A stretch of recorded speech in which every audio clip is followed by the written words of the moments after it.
Vamos a presentar al invitado del día de hoy, del Momento Rulo, conversatorio económico. Hágalo usted, querido amigo y compañero Rulito. Bueno, está con nosotros Alejandro López Mieres, con quien ya hemos hablado en varias oportunidades en entrevistas telefónicas. ¿Estuviste acá también? Sí, estuvo acá en el piso. Estuve. Ah, bueno. ¿Es especialista él? Es especialista en temas financieros, en finanzas. Además, expresidente de Nación. ¿Cómo es? No, yo fui director de AFJP Nación y de la Bursátil. De Nación Bursátil. O sea, del Grupo Nación. Grupo Nación. Muchos años. Participé prácticamente todo el gobierno. Desde el 2003 al 2015 prácticamente fui desde el 2003 al 2015. Así es. Y ahora esta última etapa estuve hasta septiembre de este año como director de Nación Bursátil. Hasta septiembre de este año. Después querrás contar detalles seguramente. No.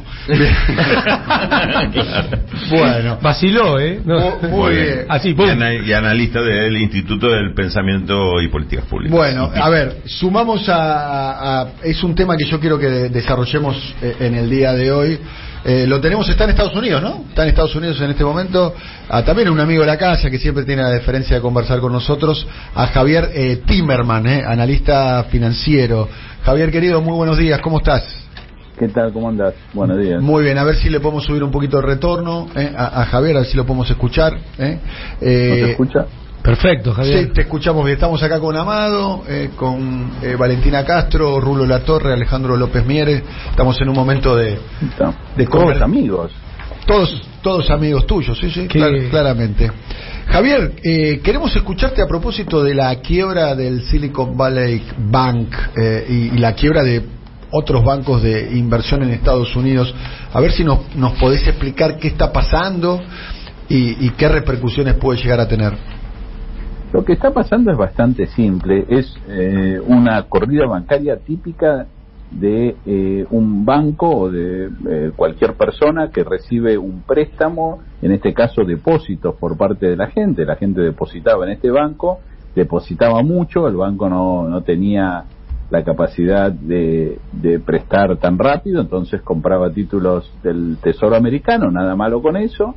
Cambió la política de la Fed, empezaron a subir las tasas y se encontró que tenía un montón de depósitos que la gente podía retirar en cualquier momento. En realidad no eran gente, sino eran empresas tecnológicas, porque era un banco que servía a la comunidad empresarial tecnológica en California, donde están las principales empresas tecnológicas. Y cuando vinieron los rescates, la gente quería su plata, producto de que estas empresas están cada vez con más dificultad para levantar dinero fresco. Los bonos que tenía, con los cuales había puesto esa plata, habían bajado de valor, entonces se encontró con una situación difícil de liquidez, típica crisis de liquidez. Y bueno, como los americanos tienen la Reserva Federal que puede hacer lo que quiere, rescató a todos los inversionistas. Bien. Eso es lo que pasó. Lo que va a pasar es muy difícil de saber, porque como ahí los expertos amigos que tenés saben, es muy difícil saber hasta dónde puede llegar una crisis, porque se desata y puede no pasar nada, o puede pasar algo y puede pasar algo que no sabemos lo que es. Yo Javier Timerman, cree que la primera reacción, que lo primero que va a pasar es que los bancos se van a poner mucho más duros al momento de prestar plata y de hacer créditos, principalmente a empresas nuevas, startups, empresas tecnológicas que ¿por qué? Y porque no saben cuándo van a necesitar ese dinero, y como el dinero hoy en día es mucho más fácil de transferir de una cuenta a otra, y todos nosotros tenemos en el celular la posibilidad de mandar plata acá, mandar plata allá, los bancos van a querer estar más líquidos. Entonces me parece que la primera conclusión de esta crisis es que el sistema financiero americano va a ser más cauto al momento de prestar, y eso posiblemente recesión puede interpretarse de esa manera. Exacto, y eso puede traer un poco de recesión. Hoy salieron los datos de la inflación hace una hora, dos, datos de inflación americana, todavía están igual que el mes pasado, o sea, no bajaron, 0.4% mensual. Para ellos es alto, y porque viene de una base alta. Entonces la Fed se encuentra con el Banco Central se encuentra con esta disyuntiva: ¿qué hacer? ¿Subir la tasa como pensaba hacerlo antes de esta crisis o no? Y así está. Yo no creo que esto termine expandiéndose a otros bancos, etcétera, porque creo que la Reserva Federal actuó muy rápido, salió a devolverle la plata a la gente, etcétera. Pero no lo sabés hasta que no pase un par de días, semanas. Impecable y clarísima la explicación, y como vos decís, un hecho medio clásico, un momento Minsky, podríamos decir, ¿no?, en lo que ha sucedido. ¿Qué opinás vos la reacción del presidente? Como que sobre reaccionó, digamos. ¿Va a dar más tranquilidad o genera más dudas cuando hay una reacción tan fuerte? Ya es un análisis más político que de la cuestión financiera, pero puede devenir en algo. Viste, en estos casos, cuando sale el presidente a decir está todo bien, la gente me dice, che, ¿por qué salió? ¿Viste? Claro. Y creo que no lo tendría que haber hecho. Yo creo que Biden está tratando de aprovecharse de este momento político. ¿Por qué? Y porque él sale a decir vamos a devolverle la plata, que dijo dos cosas principalmente. Dijo, vamos a devolverle la plata a todos los depositantes, pero no a aquellos que hicieron inversiones riesgosas, etcétera, como podría llegar a ser los dueños de los bancos, etcétera. Y también dijo que no se va a usar plata de los americanos, de los que pagan impuestos, como le gusta decir, para salvar bancos. O sea, quiso dar el mensaje político de que no se va a usar plata de la gente, de los contribuyentes, para esto, porque si no da la impresión de que, cae un banco y salen a salvarlo, pero la gente, las empresas caen y no la salvan. Claro. Entonces me parece que quiso dar ese mensaje, por eso salió. Claro, sí, a mí me da la sensación también que se sobrepuso, y vos das la explicación que tiene que ver con querer copar, digamos, la escena política, porque como explicaste antes, la FED tenía todas las herramientas para intervenir con esto sin hacer ningún circo, digamos, para decirlo de alguna manera, ¿no? Claro, y la verdad que o sea, esto puede ser el principio o no de una crisis. A mí me tocó estar en lo que fue Bear Stearns, la compañía que fue el Silicon Valley de la crisis del 2008. Fue el primer banco que estuvo en problemas en el 2008. Y hoy 14 de marzo, queridos amigos, se cumplen 15 años. Yo estaba ahí, ¿viste? Cambió mi vida. ¿Vos trabajabas ahí en ese banco? Claro, yo trabajaba en ese banco y estuve ese fin de semana cuando nos anuncian que el banco cayó y que tenemos un par de horas para vender. Era un banco mucho más importante que este, ¿no? Claramente, ¿no? La caída. Sí, claro, pues fue una shock muy importante. Imagínense que nosotros el viernes a la mañana de 12 de marzo, ¿no? El viernes ese nos habían anunciado que el banco había conseguido financiamiento, etcétera, y por la tarde nada más había tal corrida que vino JP Morgan y lo absorbió ese fin de semana. Así que pues creo que producto de esa crisis se han tomado medidas. Los bancos están mucho más tienen que estar mucho más líquidos, los principales bancos, digo, y no creo que haya una corrida. Lo que sí creo que los bancos mismos, los grandes también, están un poco choqueados por la velocidad en la que se está retirando y moviendo el dinero. Este banco, Silicon Valley, porque lo hacen todo con un celular en la mano, ¿no? Exacto. Claro, no necesitas ir a hacer una fila. Millones. Se transfiere hoy en día con el celular, mando acá. ¿Cuánto se transfirió? 40.000. El banco tenía creo que 200.000 millones de depósitos. Y en un día se le fueron 40.000. La deuda del FMI, la deuda argentina con el FMI. Sí. Y los depósitos casi 2/3 de 20% de los. Claro. Javier, lo que pasa es que este banco tenía la particularidad que estaba en Silicon Valley, que es donde están todas las empresas tecnológicas, ¿no? Es como decir el Wall Street. Wall Street se refiere a los bancos y esto se refiere a Silicon Valley cuando uno habla de de dónde está la tecnología es en Silicon Valley. Y se ve que este banco absorbió mucho, porque ¿qué pasa? Las empresas levantan plata, ¿viste? No ahora, pero en el 2000, ¿se acuerdan? En la pandemia, que de repente, tal empresa levantó plata, porque todos levantaban. Eran como caramelos. Claro, entonces, claro, la ponían en este banco y la depositaban ahí. Ahora se les acabó el financiamiento y la empiezan a sacar. Y cuando la empiezan a sacar, el banco la tiene en títulos del Tesoro americano que bajaron de precio. Es una tontería, parece una tontería, pero pasó. Y creo que en la lección de todo esto, yo no soy banquero central, acá Amado sabe mucho más que yo porque él manejó cosas realmente importantes del país, pero el Banco Central me parece que actuó demasiado rápido. O sea, primero bajó la tasa desesperadamente durante la pandemia, después la subió desesperadamente, y la quería seguir subiendo de 0 a 5,5%. Es mucho. Es como mucho cimbronazo, ¿no? Más que una tendencia, cimbronazos. Alejandro López Mieres, Javier, Alejandro López Mieres, que está aquí invitado al Momento Rulo, al conversatorio, quiere hacerte una pregunta. Javier, ¿qué tal? ¿Cómo estás? Mira, vos hiciste una descripción perfecta de todo el proceso, pero también dijiste que cuando se inician este tipo de crisis no se sabe cómo terminan. Y la descripción del problema de este banco específico me parece que se puede generalizar al resto de los bancos. Es muy común, y vos lo mencionás por la velocidad de la suba de la tasa, que es exactamente igual a la caída de los títulos del Tesoro de los Estados Unidos a 10 años. Es muy común que los bancos pongan a vencimiento o a investment, digamos, estos títulos, y que estas caídas le generan problemas muy grandes de inconsistencia temporal. Entonces, esto no se puede generalizar, o sea, esta singularidad no puede dejar de serlo. Lo decís tal cual es un poco también lo que pasó muchas veces en la Argentina, ¿no? Con los bancos que también tenían patrimonio negativo porque tenían títulos que valían menos. Yo creo que a partir de la crisis del 2008 muchos de estos bancos tienen que tener ratios de liquidez más altos de lo que tenían en el pasado.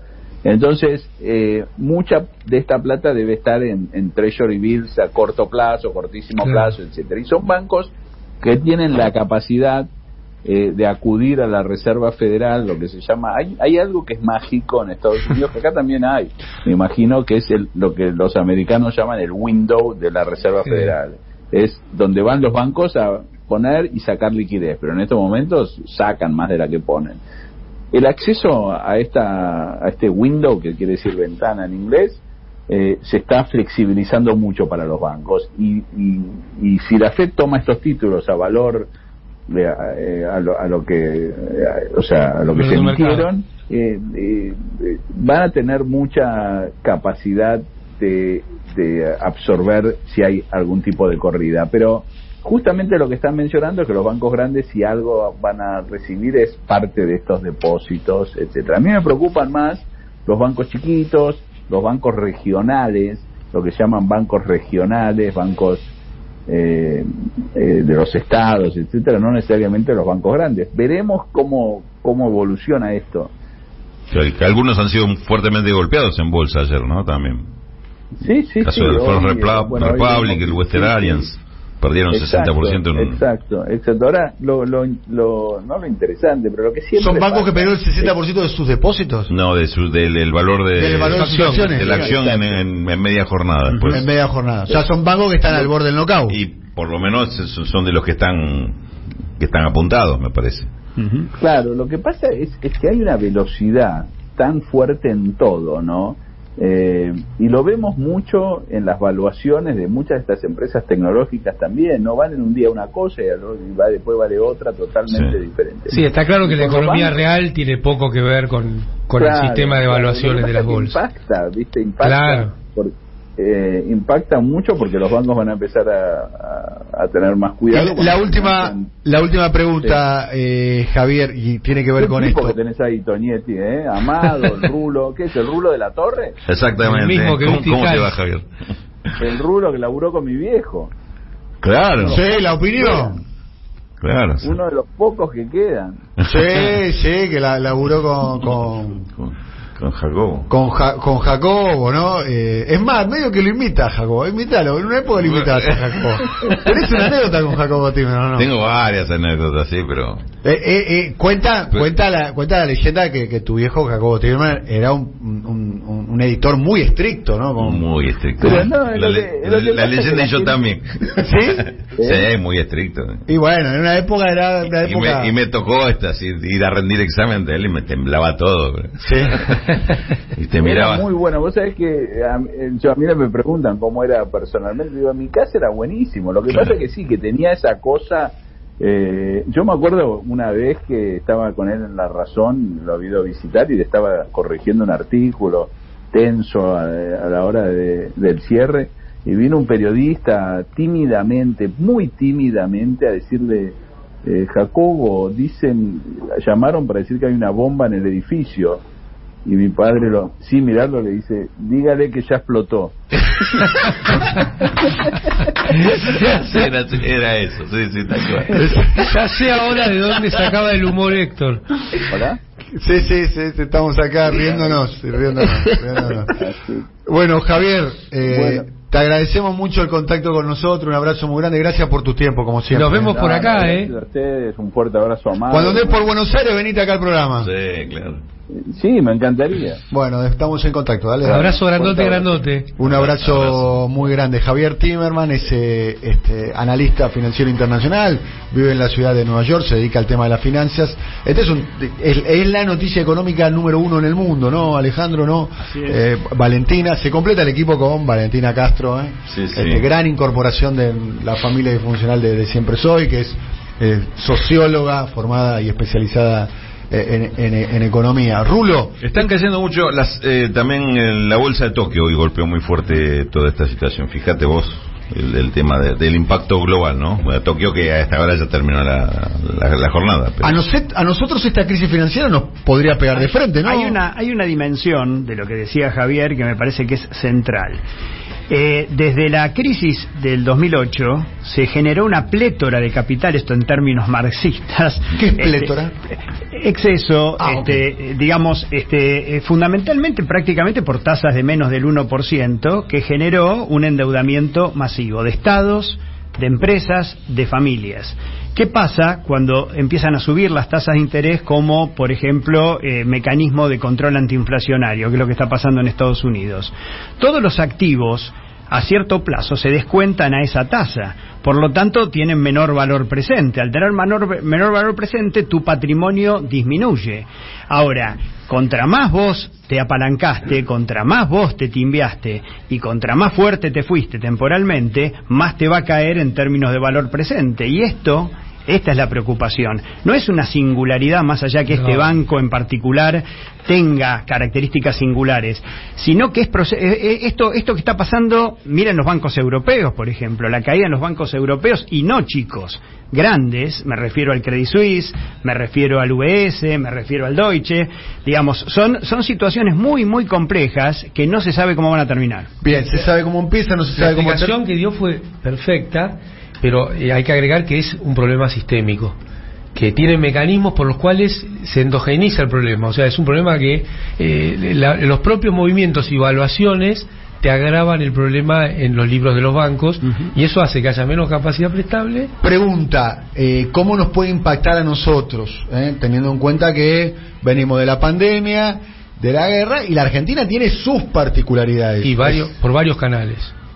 Por el canal de suba de tasa de interés, en Argentina tiene dos impactos eso. Tiene el impacto normal que tendría en cualquier lado, que era el que se explicaba recién, pero además tiene el impacto que los fondos empiezan a ser aspirados internacionalmente por la Reserva Federal de Estados Unidos. Porque sube la tasa. Y lo estamos viendo en las cotizaciones, por ejemplo, de las empresas argentinas que cotizan en el exterior. La caída es muy importante, se perdió toda la ganancia del año pasado, de los últimos meses del año pasado y la de enero, que había sido muy importante, y están tomando valores preocupantes. Lo que dice Amado, las empresas que cotizan en Wall Street. Exacto, las empresas argentinas que cotizan en Wall Street. La caída es muy importante y esto funciona el efecto aspirador, el vuelo a la calidad. Sí. Ahora, ¿qué pasa? Imagínate que si están vendiendo acciones de bancos de primera línea, empiezan saliendo en realidad de la periferia. Claro, no se distingue la calidad, entre comillas, de los papeles. Estos papeles son de la periferia, chau. Ahora, hay otra dimensión del problema. A ver si logro entender, que yo no soy especialista. A ver, se están vendiendo bancos las acciones de bancos de primera línea en Estados Unidos, donde uno presume que es un sistema financiero robusto, la principal potencia económica y militar del planeta como Estados Unidos. Si pasa eso, como se están vendiendo, no sé, del BOFA, ¿no? Se vende también de los países periféricos. Si las acciones de mi empresa empiezan a caer, yo necesito liquidez y necesito capacidad de endeudamiento. Entonces voy a empezar a salir de los activos que tengo. ¿Y de cuál empieza saliendo? ¿Del más sólido, del más fuerte o del más débil? Entonces se empieza a vender acciones y bonos de los mercados emergentes, que vos lo considerás que es la parte más débil de toda la cadena. Entonces por eso vamos a sufrir. Ahora, paradojalmente, un tema importante, se dijo que esto podía detener, o sea, el mercado, producto de esta caída, empieza a detener la dinámica de la suba de la tasa de interés de Estados Unidos. Lo cual podría redundar en un beneficio en ese sentido. Contrarrestar ese efecto, que para Argentina sí es muy importante, porque los niveles de endeudamiento, ahora vamos a hablar de eso, son monstruosos. Entonces la capacidad que tenga Argentina de poder rolear esa deuda, me refiero con el Fondo Monetario, me refiero con los acreedores privados, va a estar íntimamente vinculado con este test de tasa de interés en Estados Unidos. ¿La tasa está en cuánto? ¿5 y pico? No, está menos de 5, pero algunos pronósticos ya lo llevan al 5,5 ahora. Las propias palabras de Jerome Powell decían que le iba a subir. Imagínate que un punto es el 20% de la tasa, porque por ahí la nominalidad argentina se pierde de vista esto, ¿no? Daniel, en 1% de aumento es que la tasa aumenta un 20%. Exacto, pero digo, pensá esto, en 3 días Powell dijo que dada la dinámica de la economía de Estados Unidos se veía, había una probabilidad mucho mayor de subirla más de lo que lo habían previsto. ¿Powell es el secretario del Tesoro? Sí. ¿O de Reserva Federal? De Reserva Federal. Yellen es pero esto podría, en 3 días pasa esto. Y ya están diciendo que en realidad la Reserva Federal va a tener que dar marcha atrás con esta suba de tasas. Por eso puede haber un efecto que contrarreste esta dinámica, pero ojo, si se empieza la aspiradora de fondos, sonaste. A ver si entiendo. De hecho, tiene un elemento más. Hubo un informe de Goldman Sachs que lo destruye a Jerome Powell, prácticamente responsabilizándolo de todo esto por el manejo así tan loco de las tasas de interés. Errático.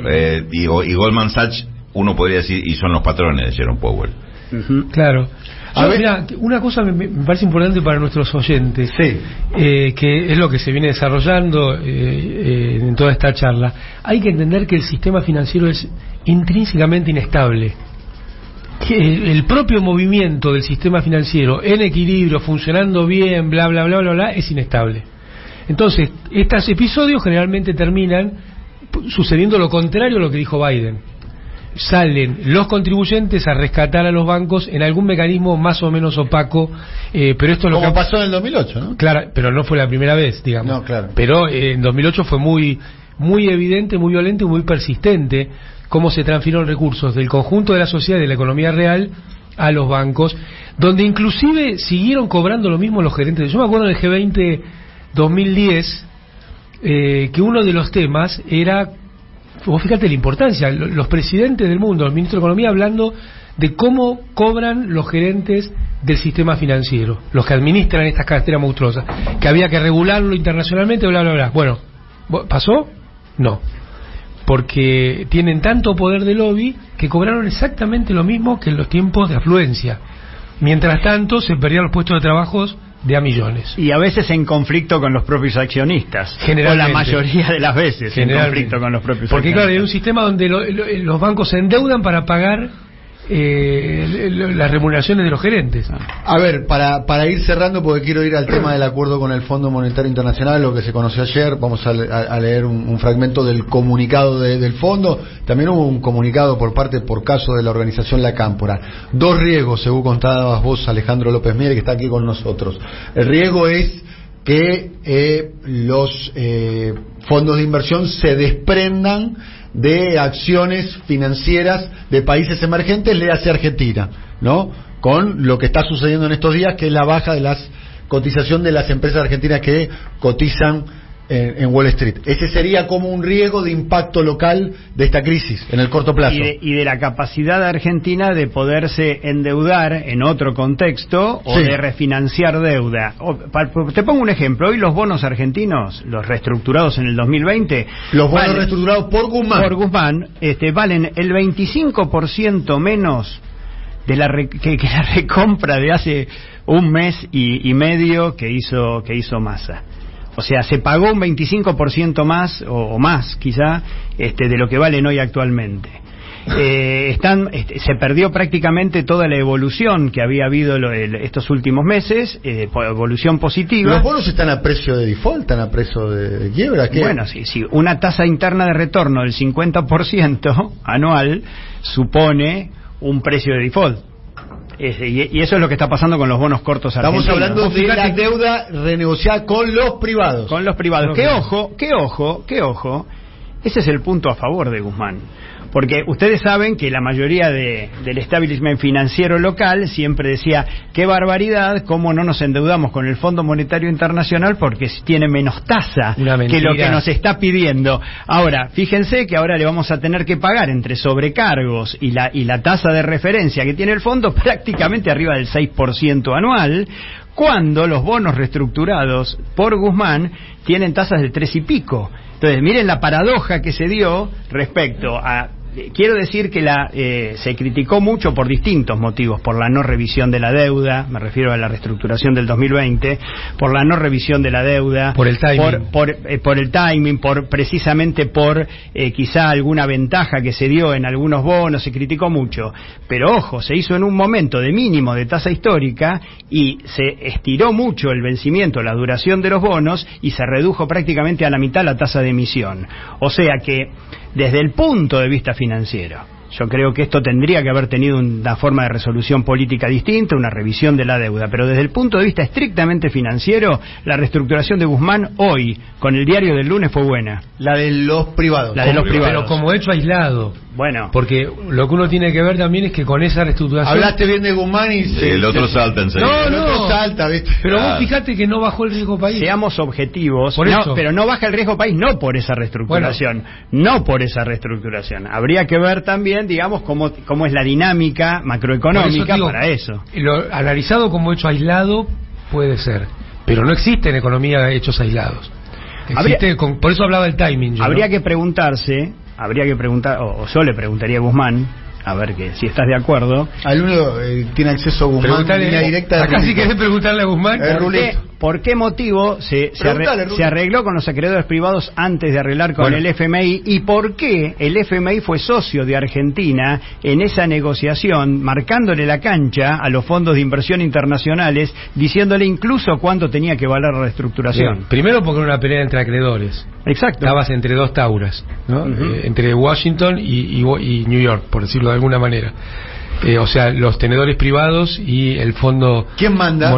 Ahí. Bueno, ahí mandó el fondo es acreedor privilegiado y encima lo que está claro es quién pierde. Cobra el doble de tasa que los acreedores. No, acá hay que decirlo eso. A propósito del fondo, Valen, leemos, ¿te parece que trajiste para hoy? Es el comunicado del fondo, ¿no? Un análisis. Sí, exactamente. Bueno, en la tarde de ayer el fondo difundió un comunicado donde se muestra que efectivamente se alcanzaron las metas requeridas para el cuarto trimestre del año 2022, menciona la modificación en las reservas, haciendo énfasis en que igual esto luego lo tiene que aprobar el directorio, pero una cuestión que tiene que ver con las sugerencias a nivel políticas, económicas, que le dice, bueno, Argentina vos tenés que hacer esto, ¿no? Básicamente lo que le sugiere es establecer políticas más sólidas, y hay dos cuestiones que toca y dice que son necesarias para efectivamente llevar adelante estos compromisos de deuda. Por un lado toca la cuestión de los subsidios energéticos, de aumentar las tarifas, de sacar completamente todo el subsidio para el nivel 1, algo que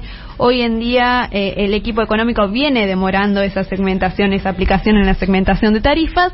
Y hay otra cuestión que llama sobre todo la atención, que tiene que ver con la moratoria que hace unos días atrás se aprobó en el Congreso, donde menciona el comunicado que se tomarán medidas tempranas y decididas para abordar de manera sostenible los costos fiscales de la aprobación imprevista de la moratoria de pensiones para asegurar los objetivos fiscales para este año y los próximos. Es decir, bueno, la aprobación imprevista, dice, como no estaba en nuestros planes dejar que 800.000 personas puedan jubilarse por la nueva moratoria, entonces también vienen a cuestionar esta política diciendo, bueno, debe ser una política social focalizada. Hubo una discusión, dicho sea de paso, acerca de si se iba a reglamentar o no la ley hoy, ¿no? ¿La reglamentación? Decían que, yo no lo vi el boletín oficial, decía que salía hoy. Se salía hoy, bueno, pero hasta el día de ayer. Hasta el sábado. Hasta el sábado. ¿Y dónde? ¿Vos tenías esa misma información, Amado? Sí. De que Alberto Fernández estaba negando a reglamentar la ley de el fondo se niega. Exactamente. Bueno, pero gobierna Alberto. Pero ¿no? él dijo que su programa era el del fondo, o el del fondo era su programa. Bueno, convengamos que el comunicado del FMI muestra obscenamente el nivel de cogobierno. Pará, ¿cogobierno? Sí. De cogobierno. Gobierno, ¿no? Cogobierno. Bueno, está bien. Gobierno al poste. No le bajes el precio al fondo. Pará. Demos un poco de entidad. ¿Sabes que la están midiendo a Cristalina Georgieva? Ahora, mira, provincia de Buenos Aires. Observen que en el comunicado.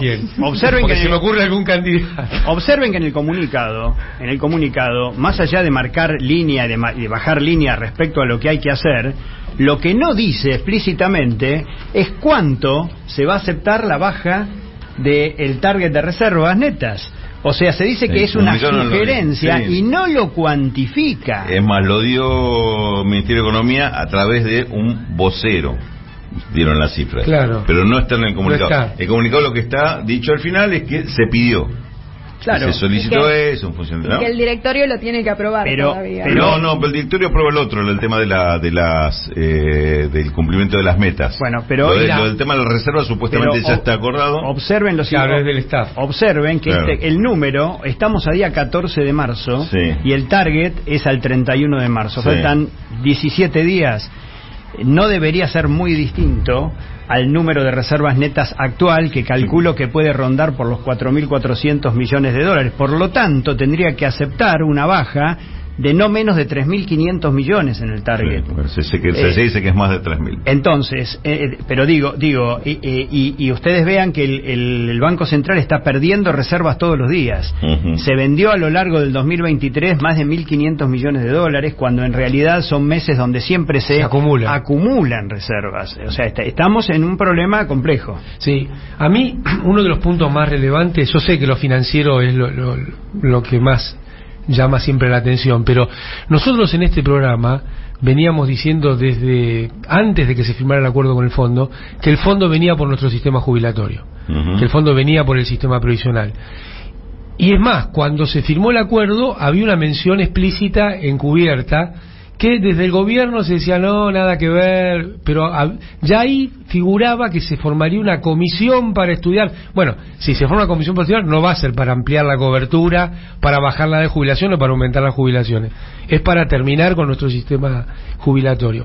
Este comunicado pone en blanco sobre negro algo que nosotros veníamos diciendo y se ocultaba, que es que el Fondo Monetario viene por el sistema jubilatorio argentino. Lo hace. Hubo otra manifestación en ese sentido. En un momento trascendió o se conoció el resultado de una reunión de directorio del fondo, donde los representantes, y se evaluó el acuerdo que se había hecho con Argentina, donde los representantes de Estados Unidos, en realidad ahí decía otros directores, ¿viste? Como es el lenguaje de los... Messi más 10. Claro, no, Estados Unidos más los que vengan. Pero igualmente, como el lenguaje de los comunicados de las reuniones de directorio o las actas, no dicen, no te mencionan quién dice cada cosa, sino un director dijo tal cosa, otros directores dijeron así, y decía, otros directores cuestionaron que el acuerdo con Argentina no contemplaba las reformas estructurales imprescindibles para pipi. O sea, que hablaba del tema previsional, pero tenemos en claro, y el fiscal. Y el fiscal. Ambos. Pero el previsional es un monotema de el Fondo Monetario, del consenso de Washington y del macrismo en la Argentina. Perdón, y otra cosa más vinculada al tema del comunicado que me parece que es central. Si existe un reconocimiento explícito del Fondo Monetario respecto al problema de la sequía, respecto al problema de la guerra y al impacto sobre Argentina, ¿cómo puede mantener el ratio de déficit fiscal del 1.9? Porque en definitiva vos es obvio que vas a tener menos recaudación por retenciones, es obvio que vas a tener menos recaudación por caída de la actividad, claro. Y es obvio que sostener ese 1.9 implica más ajuste, y un ajuste mucho más intenso sobre el resto de las partidas. Bueno, pero eso es lo que plantea, lo que estaba leyendo recién Valentina, que con respecto inclusive tanto a estos temas como respecto a la moratoria previsional, que dicen que fue una impensada o imprevista. No teníamos en cuenta. Lo que dice va a haber que hacer algún otro tipo de, creo que lo manifiesta como no dice recortes fiscales, pero sí racionalización. Medidas fiscales para que se cumplan las metas macroeconómicas, es decir, el 1,9% de déficit fiscal y todo el resto del esquema que están dibujando. Sí, están planteando más ajuste. Recesión para todos se llama el programa. Claro, el acuerdo de ayer es más ajuste. Rulor explicita solamente el tema de los subsidios a los servicios públicos de los sectores, llamémosle, más favorecidos. Pero hay una frase que generaliza a todas las partidas. A los sectores más favorecidos y al de eso comercio. También, Alejandro, lo veníamos diciendo en este programa. La segmentación es un caballo de Troya para subirle a todas y todos las tarifas. ¿Por qué no usan el sistema tributario, si les preocupa que los ricos calienten la pileta, ¿por qué no usan el sistema tributario? Para segmentar, sin duda. Claro. Tal cual. Digo, por eso me pareció un punto trascendente lo de ayer, porque es esto que es como en realidad es el comunicado del fondo, que es el resultado del acuerdo que hizo con el equipo económico, con el gobierno. Aparte lo dice explícitamente, dice, hay que tomar medidas fiscales para compensar el costo fiscal de la moratoria previsional. Bueno, para nosotros no hay ningún costo. Mientras nosotros estábamos haciendo el programa, hubo un economista que dijo, hay que incumplir el acuerdo con el fondo. Sí, que era uno de los que más propugnaba para que se hiciera el acuerdo con el fondo. ¿Quién? El que dijo eso. ¿Y sabe quién es? Obvio. Y cuando le dijeron, vení, hacete cargo, dijo, no, yo esa no la agarro. ¿Qué? Cuando le dijeron, bueno, vení, solucionar el problema, dijo, no, yo esa no la agarro. ¿De quién están hablando? Porque ¿de quién están hablando? ¿De Guzmán no hablando? Yo hasta ahora estoy, de todo lo que dijeron, yo estoy de acuerdo. Yo creo que había que firmarlo, incumplirlo, y que ahora hay que pelearlo para... Es el mismo que dijo que cuando se firmó el acuerdo con el fondo, que el acuerdo es el mejor acuerdo posible. Eso no, que es el mejor acuerdo posible, no. Bueno, vos saliste a bancar el acuerdo con el fondo ese mismo día. Una pelea conmigo. No, pero no me acusaste de trosco. No, yo te acuso de que me acusaste de trosco. Te acuso que... No de acusación, yo me rajo. Yo te acuso de consignista, que es peor que trosco. Es decir, que tirar la consigna así... Total, esto es imposible. Nacionalicemos el Fondo Monetario. ¿Cuándo dije eso? Bueno, yo no digo nada. Es una caricatura. Voy a salir a... Pero te digo, yo jamás yo nunca digo algo que no hubiéramos hecho. Claro, yo lo que... No te entendí. Pero digo, lo que dije en ese momento no es que... de comer a Tenenbaum. No es el mejor acuerdo. Pero te dije que, llegada esa instancia, cuando nadie había cuestionado que se negocie con el fondo, digamos, hacer el default de hoy para mañana era un desastre. ¿Cómo nadie había cuestionado? Nadie había cuestionado. Muchos cuestionamos. Perdón, ¿qué cosa? ¿El acuerdo? Tu partido y tu frente no cuestionó. El presidente hizo hasta una denuncia penal. Pero eso es denuncia penal contra el acuerdo que hizo el gobierno. Bueno, en el fondo no. La denuncia penal le hicieron otros. Yo entendí que la denuncia penal fue contra el gobierno también hizo una denuncia penal. ¿Contra el del 2022? ¿Sí? No, fue contra el 2018. ¿Cómo que no si Zanini la llevó adelante? No la llevó adelante, se sumó como querellante. Pero de todas formas, no sobre el acuerdo el asunto es eso, y el acuerdo que pedía Alberto, Cristina, y todos los integrantes del... Creo que el único Lozano habrá sido de los integrantes del Frente de Todos que estaba en contra de ir a negociar. Disculpame, esto no es un momento. Ahora, llegar a plantear el default cuando ya tenés que cerrar la negociación, digo, me parece como menos. ¿Vos no pensás que perdimos 2 años en esa no negociación? ¿Y qué te estoy diciendo? Que había que oponerse del principio, no oponerse el último día. Estoy de acuerdo. Pero Cristina públicamente el 10 de diciembre del año 21 en la Plaza de Mayo frente a una multitud, acompañado por Pepe Mujica, por Lula y por Alberto Fernández, marcó los riesgos de un posible acuerdo con el fondo, marcando la posibilidad de los peligros de gobernabilidad. Lo dijo públicamente Cristina. ¿Qué más le vamos a pedir? Yo lo único que te digo es que el 10 de diciembre del 21 era 2 años después de diciembre del 2019. Vos me lo negás que esos son 2 años. Nosotros el 17 de octubre con Eve, eso fue el final del proceso. De Mayo, que fue el mismo mes, que aparte que fue el mismo mes. O sea, la culpa la tiene Cristina. No, la culpa no la tiene Cristina. No me simplifique las cosas. Yo lo que digo es el mismo mes que Pelle la fue a buscar a Cristina para decir interceder. Mal hizo Pelle. No sé si lo hizo mal, lo hizo. Y lo contó Cristina. Mal hizo. Para que intercediera para llegar al acuerdo con el fondo. Bueno. El que dice que hay que revisar el acuerdo con el fondo es el mismo que decía. ¿Quién? El 2 de febrero de este año. El acuerdo es el mejor acuerdo posible, y hoy enrolla el barrilete. Es alguien que le pareció bien el dólar a 60. No, alguien que fue además el gestor de la exitosa transición económica. Cuando ustedes saben que hay 3 personas que fueron jefe de gabinete 2 veces. Uno es Capitanich, que fue de Rodríguez Ya, y de Cristina. Otro fue Aníbal Fernández, que fue jefe de gabinete de Cristina y de Cristina. Y Sergio Mas. 2 veces no fue. Ah, no, perdón, es ministro de Economía. Y después Alberto Fernández, que fue de gabinete de Alberto, de Néstor Kirchner, y jefe de gabinete, y jefe de gabinete de Cristina. Ah, entonces 3 veces fue. Pues de Macri también fue. Cuando le armó la transición parecía jefe de gabinete Alberto Fernández. Armó la transición. Bueno. Ordenada. Y el gesto, ordenadísimo. Mirá cómo terminó. Fenómeno. Ordenada por sus propios dueños. No, ordenada por sus propios dueños. Para Macri, bueno. No, es esto Álvarez Agís. Emanuel Álvarez Agís, que está invitado públicamente cuando quiera venir al conversatorio económico acá. Perdón, las denuncias están, pero obviamente para poder ir contra el acuerdo actual con el Fondo Monetario Internacional, evidentemente tenés que ir contra el previo. Y ese es el punto, llamémosle ciego de toda esta cuestión, porque efectivamente la causa penal, yo no sé si se archivó, la jueza habría que preguntarle qué está haciendo con eso.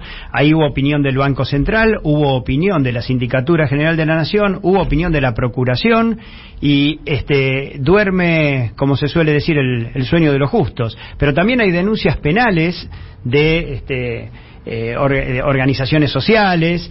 ¿Y qué pasa si la justicia opina, o determina la nulidad? ¿Te imaginas a Comodoro Pi investigando al Poder Financiero?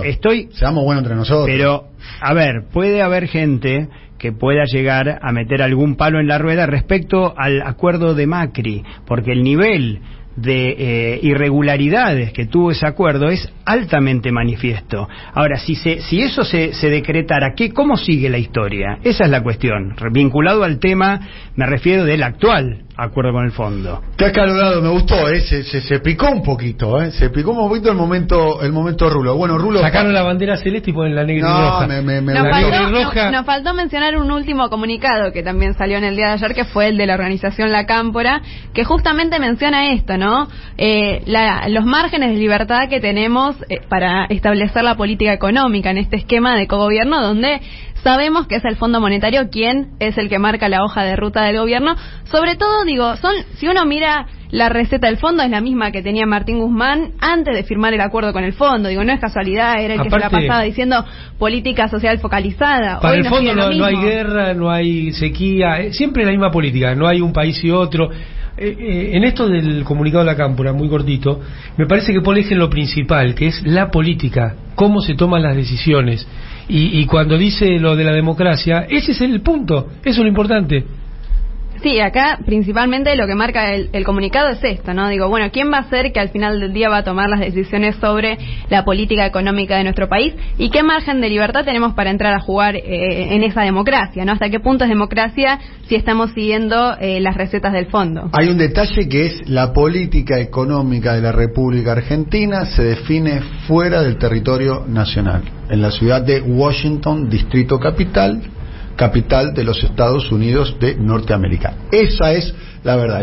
Más pérdida de soberanía no hay. mi opinión. Para terminar, querido Rulo, este es tu momento Rulo. Yo soy conductor, pero este es tu momento. ¿Querés decir algo? Sí, más pérdida de soberanía es Patricia Bullrich, por ejemplo, que es una de las que está en la línea de pelea. Y más pérdida de soberanía es este acuerdo de ayer, que me parece que es un retroceso con respecto al acuerdo que se firmó en marzo de 2022.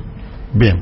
Lo despedimos acá al invitado, Rulo. Gracias. Bueno. Una sola cuestión de la cual no hablamos. Rulo, por favor, no te calentes. Rulo. Una cuestión de la cual no. ¿Sabes? Porque me calienta y me hace calentar, así que. Una cuestión. No me diga vos, justamente no tenés que. Perdón, puedo intervenir. Una cuestión de la cual no hablamos y que tiene que ver con el canje de deuda en pesos y de la polémica que se armó entre Rubinstein y sus ex amigos, o sus amigos, perdón, de Juntos por el Cambio, tiene que ver con. Digamos, el revival del dólar soja 1, del dólar soja 2, así como se cedió al chantaje del campo para conseguir ventajas y ventajas que implicaron casi 500.000 millones de pesos, se cedió, en mi opinión, al chantaje del sector financiero, que fueron los que generaron las mismas condiciones traumáticas de julio del año pasado para conseguir ventajas sobrenaturales que tienen que ver con la entrega de dividendos hasta fin de año, que tiene que ver con la posibilidad de comprar más LELIQ de las que podían comprar, que tienen que ver con la posibilidad de integrar encajes con los bonos nuevos y fundamentalmente tener bonos prácticamente de 11% de tasa real con cobertura de liquidez y cobertura de precio. Creo que el sector financiero le dobló nuevamente el brazo al gobierno. Y otro agregado más del documento. Impone mayores restricciones todavía al gobierno en cuanto a que no intervenga en los dólares financieros. Es decir, no puede intervenir más en el tema de los dólares financieros. Ni pedir un repo con ese fin. Exactamente, con lo cual dice, dejen libre el dólar MEP, dejen el contado con liqui, que suba donde quiera. En el programa del fondo, como para ir terminando, ¿no? Es algo, Rulo, que vamos a preparar para el futuro. En el programa del fondo ellos quieren liberar el tipo de cambio, ¿no? Que el dólar se vaya a lo que se vaya. Sí. O sea, si ellos pudiesen aplicar lo que quisieran realmente, sería eso. Y unificarlo, claro. No solamente liberarlo y unificarlo. No sería el dólar soja, sería ese mismo dólar para todo. Ese dólar. Claro. Pero te diría que con todos los precios de todos los bienes y servicios pretenden eso. Claro. Esto quiere decir el dólar estaría en 400, ponele. Un país con salarios reales. El dólar estaría en 400. $100. ¿Cómo te doran la píldora? Dice, bueno, pero se estabilizaría en 400. Uno podría responderle, Minga se va a estabilizar. La historia demuestra que no. Claro, por eso, Minga que se estabiliza en 400. Pero la historia es esa, dejarlo que se libere porque llega a un punto de estabilidad y se sostiene. Que es lo mismo que piensa Gabriel Rubinstein, el viceministro de Economía, lo que sostiene. ¿Sabes dónde termina esa historia? Tenés que dolarizar. Ese es el camino. Claro, exactamente. Bien. Muy bueno el conversatorio. Alejandro López Mieres, no hablamos del tema más importante. La verdad que tenés un déficit del programa. No hablamos del tema más no haber hablado del tema más importante. Que es el tema ferro. No, sin duda. Sin duda. El verde, esto le habla del verde y dice que tienen que. Y las políticas para llevar al ascenso. Quieren que suba el verde. Claro. Que ascienda ferro. Nos vemos mañana.